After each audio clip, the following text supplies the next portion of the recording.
Hello viewers, আসসালামু আলাইকুম। সবাই কেমন আছেন? অনেকদিন পর একটা ভিডিও নিয়ে আসলাম। নিজের হাতে চাউমিন বানালাম বাচ্চাদের জন্য, তো রান্না করলাম, তো ভাবলাম আপনাদের সাথে একটু শেয়ার করি। আসলে নুডলস বানাইতে চাইছিলাম, তো নুডলস বানাইতে হলে অবশ্যই একটা সুন্দর মেশিন লাগে, কারণ নুডলসগুলো কিন্তু চিকন চিকন হয় সেই ক্ষেত্রে।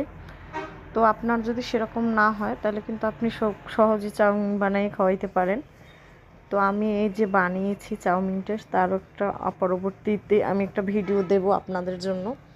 তো আজকে রান্নার ভিডিওটা দিলাম যে আমি নিজে বানিয়ে রান্না করে বাচ্চাদের সামনে প্রেজেন্টেশন করেছি। আসলে বিষয়টা আমার কাছেও ভালো লাগছে, কারণ নিজে কোনো কিছু বানালে আসলে সে জিনিসটা কিন্তু নিজের কাছে একটু ভালো লাগে। তো আপনাদের সাথে একটু শেয়ার করলাম। যদি আমার ভিডিওটা ভালো লাগে অবশ্যই সুন্দর একটা কমেন্ট করে জানাবেন, একটা লাইক সাবস্ক্রাইব করবেন। আজকে এ পর্যন্ত, আল্লাহ হাফেজ, সবাই ভালো থাকবেন।